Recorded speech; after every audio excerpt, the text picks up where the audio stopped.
두 번째 주인공은 나고 자라는 자책으로 생지옥 같은 괴로운 시간을 보낼 때 하나님에 대한 갈망으로 말씀이 들어오기 시작하면서 희망을 만난 황지연 집사입니다.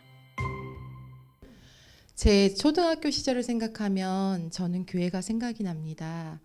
학교를 다녀온 후 가방을 집어던지고 교회에 가기 일쑤였고요. 토요일 주일이면 항상 교회에 있었습니다. 전도대회가 있을 때면 저는 맨 앞에 서서 예수님 믿으세요 하고 목소리를 외쳤습니다. 그리고 달란트 시장 때는 1등 하던 제 모습도 생각이 납니다. 그러던 제가 특별한 사건이 있었던 것은 아니지만 사춘기 시절인 중학생 시절이 되면서 교회를 멀리하기 시작했습니다. 대학 졸업 후 저는 서울로 취직이 되어서 다니게 되었지만 적성에 맞지 않아 오래 다니지 못하고 집에 있게 되었습니다. 그런 제 모습이 저희 친정 아빠께서는 답답하셨는지 가게에 나오라고 하셨습니다. 근데 저는 정말 그것이 너무 싫었습니다. 정말 죽고 싶을 만큼 싫었거든요. 왜냐하면 저희 아빠는 평상시에 자상하시고 유머도 있으신 분이셨지만 1년에 한두 번씩 크게 화를 내셨습니다. 예를 들어 추석 때 엄마의 옷에 마음이 들지 않으신다고 엄마에게 크게 화를 내셨고, 저희들은 그냥 똑같이 아빠를 대했는데 대든다는 이유로 때리시기도 하셨거든요. 어려서부터 그런 일이 반복되다 보니 저는 아빠가 미웠고 원망했습니다. 그리고 하루빨리 아빠 품에서 벗어나길 원했던 저였기에 그렇게 가게에 하루 종일 아빠 있다는 것만으로도 정말 힘들었습니다. 그러던 제게 막내 동생이 교회에서 행사가 있으니 나오라고 하였습니다. 언니가 꼭 와주었으면 좋겠다고 하였습니다. 어려서부터 제가 예뻐하던 막내 동생의 권유에 저는 10여 년 만에 교회에 가게 되었습니다. 근데 그 이후 저의 고민은 하나 더 늘었습니다. 집사님인 엄마 체면을 생각해서 또 막내 동생을 생각해서 교회에 나가게 되었지만 교회에 가는 것이 싫었습니다. 그때 저는 하나님께 기도하기 시작했습니다. 하나님, 사람들은 하나님이 있다고 하는데 저는 잘 믿어지지 않아요. 하나님, 저 좀 만나주세요. 하나님, 이 벗어날 수 없는 현실에서 저 좀 벗어나게 해주세요. 이렇게 간절히 소망하며 기도했습니다. 하나님께서는 그런 제가 안타까우셨는지 정말 하루아침에 저를 변화시켜 주셨습니다. 가게에 가는 것도 마음이 좀 편안해지기 시작했고, 교회에 가서 늘 졸기 일쑤였는데 그때부터 하나님의 말씀이 들리기 시작했습니다. 제2의 사춘기처럼 어떤 게 진실일까, 난 어떻게 살아야 될까 방황할 때 하나님의 말씀이 진실이구나, 내가 그 안에 있는 게 맞구나 라는 생각이 들었습니다. 그렇게 교회 생활을 열심히 하던 중 목사님의 권유로 저는 영성훈련에 가게 되었습니다. 저는 그곳에 가서 참 많이 회개하고 참 많이 울었습니다. 예수님께서는 항상 내 마음의 문을 두들기셨는데 외면하고 있었던 건 나였구나. 그리고 그때 아빠를 위해도 기도했던 것 같아요. 제가 미워하고 원망하던 아빠를 이젠 이해하게 되었고, 아빠도 본 마음이 아니겠구나, 아빠도 하나님의 사랑이 필요하겠구나, 기도를 함께 하였습니다. 그렇게 저를 만나주신 하나님과 더불어 제 평생에 잊지 못할 한 사람이 바로 저희 막내 동생입니다. 제게 복음의 통로를 열어준 막내 동생은 6년 전 암이란 질병을 이기지 못하고 31살의 나이로 하늘나라로 가게 되었습니다. 저희 아빠도 암으로 돌아가셨지만 그렇게 31살의 어린 나이에 새 아들을 놓고 하늘나라로 간 막내 동생을 생각하면 지금도 안타깝고 마음이 많이 아픕니다. 저희 막내 동생이 병원에서 희망이 없다고 하여서 요양원에 옮겼을 때는 말을 할 수도 몸을 움직일 수도 없었습니다. 저는 그때 동생을 보러 가게 되었는데 교회에서 봉사 나오신 분들이 자상하게 말을 걸어주며 막내 동생을 닦아주는 모습을 보았습니다. 그때 저는 그 모습을 보며 나도 저렇게 섬기는 사람이 돼야지 다짐했었는데, 결혼 후 아이 셋을 키우며 또 저만의 시간을 보내다 보니 그 다짐을 잊고 살았던 것 같습니다. 그래서 저는 회개하고 그 다짐을 지금 다시금 하려고 합니다.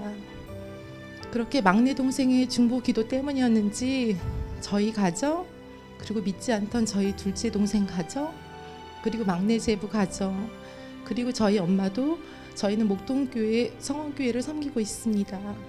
가족들과 화목하고 성도들과 화평하며 제게 주신 달란트대로 교회를 잘 섬기기를 다짐합니다.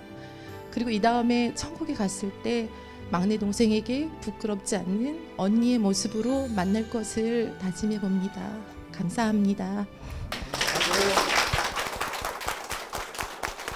황지연 집사님의 귀한 간증 함께 나눴습니다. 집사님 한때는 세수도 안 하고 살 정도로 자신을 놓았던 삶에 비해서 지금 너무나 미소도 아름답고 차분하게 간증해 주시는 모습이 인상 깊었어요. 그때와 지금의 삶을 비교해 본다면 참 많은 변화가 있었을 것 같아요.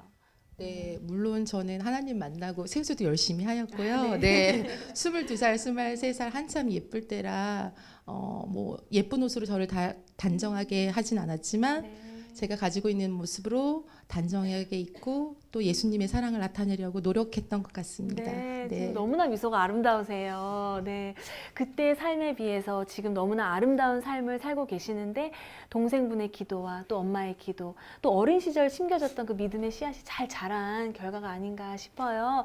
오늘 이 자리에 함께 기도해 주시고 간증 지그시 눈을 감고 들으셨던 어머님을 모셔보려고 합니다. 장정자 장로님 박수로 모시겠습니다. 장로님 오늘 간증한 이 자리가 얼마나 은혜가 되셨을지, 한때는 나의 큰딸이 남편과 사이가 안 좋고 힘들어하는 모습을 보셨을 때 참 마음적으로 힘드셨을 것 같은데 지금은 이곳에서 간증까지 하세요. 얼마나 대견하세요. 방황하는 것을 곁에서 지켜보면서 가슴 아프고 안타까웠습니다. 그러나 언젠가는 한 번 택한 백성 불러주실 것이다. 언젠가는 우리 큰딸을 귀히 쓸 때가 오리라. 그 의로로 삼고 기도하였습니다. 그래서 지금의 이렇게 교회 생활 열심히 하면서 봉사하는, 또 자신의 그거를 돌아보며 회개하며 간증하는 모습을 보면서 네. 너무 대견합니다. 네, 아멘입니다. 땅에 떨어지는 기도는 없으니까요. 결실이 이루어졌고요. 아멘. 근데 또 간증 가운데 마음 아픈 고백을 하셨어요. 우리 언니를 전도했던 동생분이 언니는 교회 보내고 본인은 하나님 곁으로 일찍 갔는데 엄마로서 참 마음이 얼마나 힘드셨을지, 어떤 기도로 그 시간들을 이겨내셨나요? 큰딸과 함께 새벽 예배를 나오면서 다니면서 살려주세요 아버지.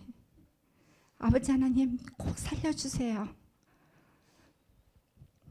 차라리 저를 데려가 주시죠.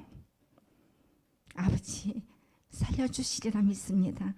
그 기도로 눈물로 기도했었는데 주님 곁에서 아프지 않고 그곳에서 주님과 더불어 행복할 것을 이제 마음속에 의로로 주시면서 새 남기고 간 아들들, 손주들을 바라보게 됐습니다. 아, 지네들이 보물이구나. 저의 아이들을 우리 주님께서 어떻게 양육하시며 저 아이들을 어떻게 종기 세워가시는 걸 나는 보고 죽으리라. 그런 결단을 하게 됐어요. 네. 그러면서 자녀들 둘째 사이, 막내 사이 다 한 교회를 큰딸과 더불어 같이 섬기게 인도해 주신 하나님께 영광 돌리고, 네, 지금도 주님 앞에 서면 송구한 마음뿐이지만 이렇게 주님 귀한 직분으로 목사님을 동력하며 우리 성도님들을 함께 동력하며 목동 성원길을 이렇게 세워가시는 주님의 그 손길을 바라보면서 살아계신 하나님께 영광과 찬양을 드립니다. 네, 감사합니다. 박수 좀 한번 드릴까 봐요. 때로는 좀 이해할 수 없는 것이 하나님의 섭리지만 그 가운데에서도 감사가 나오는 이 어머님의 기도에 저희가 참 많은 은혜와 감동이 됩니다. 동생 덕분에 또 어머니의 기도 덕분에 이 하나님을 만나서 어떻게 보면 지금 선물 같은 시간을 살고 계시잖아요. 앞으로는 이 참 좋으신 하나님을 널리 널리 전할 수 있는 시간, 그 삶을 사실 수 있도록 귀한 간증 들려주신 황지연 집사님과 그 가정 위에 여러분 큰 박수 부탁드립니다.